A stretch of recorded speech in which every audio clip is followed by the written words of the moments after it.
레위기 19장 9절부터 18절까지 읽습니다. 너희가 너희의 땅에서 곡식을 거둘 때 너는 밭 모퉁이까지 다 거두지 말고 내 떨어진 이삭도 줍지 말며 내 포도원의 열매를 다 따지 말며 내 포도원에 떨어진 열매도 줍지 말고 가난한 사람과 거류민을 위하여 버려두라. 나는 너희 하나님 여호와이니라. 너희는 도둑질하지 말며 속이지 말며 서로 거짓말하지 말며 너희는 내 이름으로 거짓 맹세함으로 내 하나님의 이름을 욕되게 하지 말라. 나는 내 여호와이니라. 너는 내 이웃을 억압하지 말며 착취하지 말며 품꾼의 싹을 아침까지 남겨 밤새도록 내게 두지 말며 너는 기먹은 자를 저주하지 말며 맹인 앞에 장애물을 놓지 말고 내 하나님을 경외하라. 나는 여호와이니라.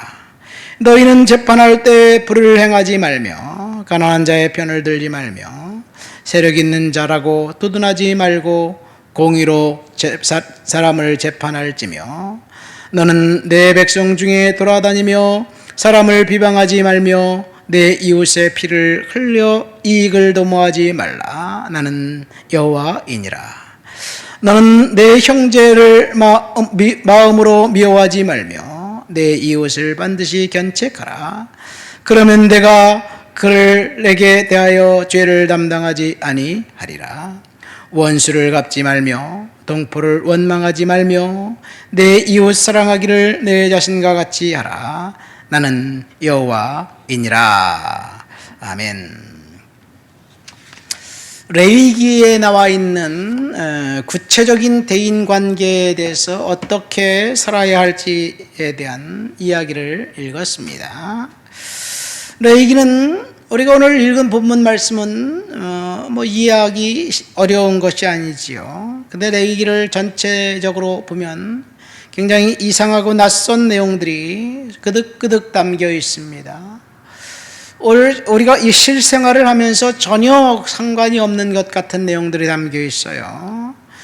그래서 성경을 읽다가도 많은 사람들이 레위기 산을 넘지 못하고 거기서 주저앉고 포기하고 맙니다. 그러나 레위기서는 사실은 신구약 성경의 핵심이 됩니다. 왜 그러냐? 예배에 대한 구체적인 규정이 거기에 있기 때문입니다. 레위기서는 출애굽기 20장부터 31장까지의 기록의 내용, 그러니까 출애굽기 20장에서 31장까지의 내용을 제사법을 중심으로 해서 구체적으로 기술하고 세밀하게 기술한 책이 레위기입니다. 레위기는 모세가 시내산에서 하나님으로부터 받은 율법이지요. 왜 하나님이 오늘 본문 말씀에 보면 구체적으로 어떻게 살아야 될지를 이야기했을까요? 그것은 가나안 땅에 들어가서 그들이 하나님의 말씀과 법대로 살아야 될 삶의 도리와 윤리에 대해서 이야기한 거예요. 자, 애굽에서 이스라엘 백성들이 400년 동안 살았습니다. 그러니까 400년 동안 이스라엘 백성들이 애굽에 살았다는 것은 애굽 문화에 익숙해져 있다는 이야기지요. 사실 400년이 아니라 5년만 살아도 문화가 바뀌어요. 사실 어른들은 문화가 좀 덜 바뀌어도 이 초등학교 한 1, 2학년 정도 된 아이를 미국으로 데려가면요, 학교에 다니다 2, 3년만 지나면 한국말 다 까먹어요. 5년만 지나면 한국의 문화도 까마득한 다른 사람들의 이야기처럼 느껴져요. 물론 부모 세대와는 다르지만 400년 동안 애굽에서 이스라엘 백성들이 살았다는 것은 애굽 문화에 철저하게 이제 종속되어 있다는 이야기를 합니다. 그런데 그들이 가나안 땅에 들어가면 거기엔 애굽과 다른 또 다른 문화, 가나안인의 문화가 기다리고 있습니다. 하나님은 이 광야 40년 동안 철저하게 애굽 문화를 다 털어버리게 하셨고, 그리고 가나안 문화도 답습하지 말고 그 하나님 문화, 야훼 문화를 이제 창조하라고 말씀하신 거예요. 그래서 출애굽한 백성들이 가나안 땅에 들어가면 하나님을 온전히 섬겨야만 했습니다. 자, 왜 가나안 문화를 거부해야 되느냐? 가나안 땅에 살고 있었던 7 족속들이 죄악이 그득 차고 관영해서 하나님이 이스라엘 백성들을 통해서, 출애굽한 백성들을 통해서 그 땅을 심판하시는 것이 출애굽의 이유였기 때문에 그렇습니다. 출애굽한 백성들이 가나안 문화를 답습하면 그들도 역시 이 가나안 땅 7 족속이 심판받은 것처럼 심판받게 될 것입니다. 그렇게 하나님이 경고했음에도 불구하고 이스라엘 백성들은 가나안 땅에 정착하면서 천천히 서서히 가나안 문화에 종속되어 결국은 그 땅이 심판받을 수밖에 없게 됩니다. 그래서 그 유다가 멸망하고 바벨론의 포로가 된 거죠. 자, 이것이 하나님이 이스라엘 백성들에게 요구하시는 것이었습니다. 오늘 우리가 읽은 레위기 19장에 보면 1절, 2절에 하나님이 나는 거룩하니 너희도 거룩하라, 거룩에 대한 명령을 이야기하고 있어요.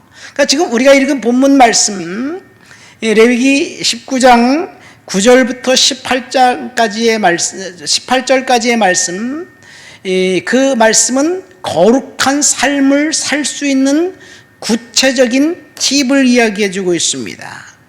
그런데 오늘 레위기 19장은 우리가 다 읽진 않았지만 3가지에 대해서 거룩은 3가지다라고 이야기합니다. 3절 말씀 보니까 이렇게 나와 있어요. 너희 각 사람은 부모를 경외하고 나의 안식일을 지키라. 나는 너희 하나님 여호와이니라. 거룩하라, 너희는 거룩하라, 내가 거룩하니 너희도 거룩하라고 말씀하신 다음에 거룩하라는 명령, 그 다음에 나온 것이 부모를 공경하는 것이 거룩한 것이 거룩이고, 두 번째 안식일을 기억해서 하나님 앞에 예배자의 삶을 사는 것이 거룩이라는 이야기예요. 왜 거룩이 부모를 공경하는 것이 거룩일까요? 우리는 거룩하면 선입견을 가지고 있습니다. 어떤 선입견이냐? 거룩하면 촛불, 향내, 성직자의 가운, 뭐 이런 것들을 생각을 해요. 뭐 사극의 영향인지 모르겠어요. 이 신녀들이 나오고 신전이 나오면 거룩한 장소인 것 같아요.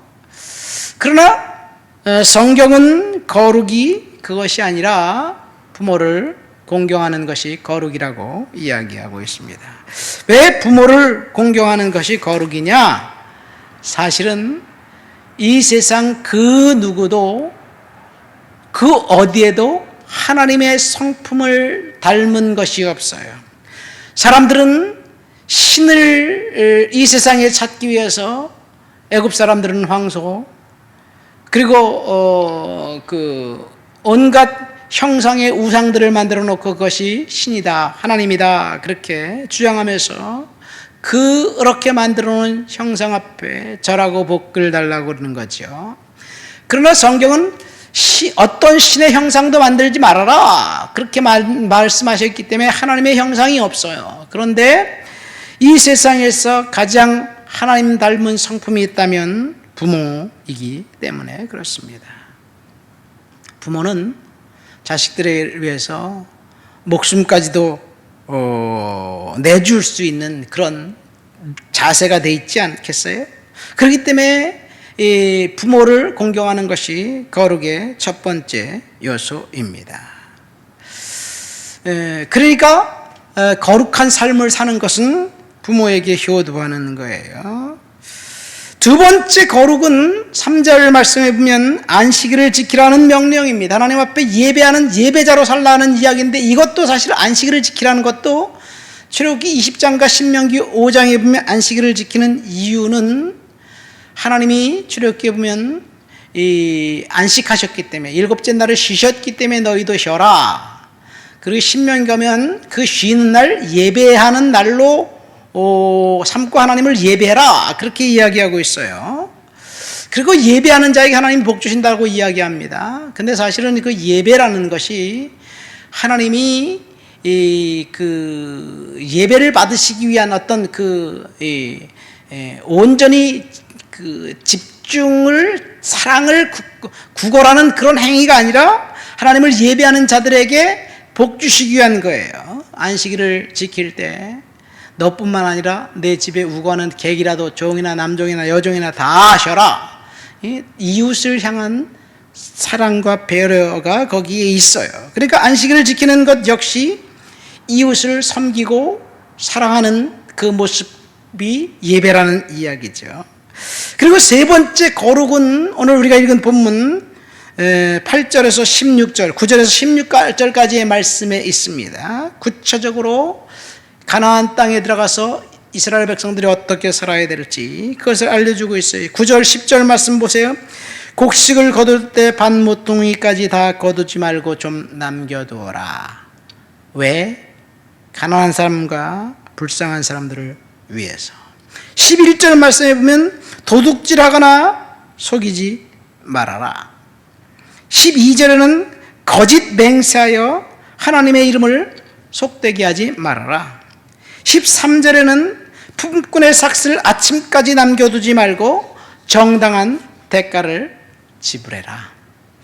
14절에는 장애인을 선대해라. 15절에는 재판을 공정하게 하라는 이야기예요.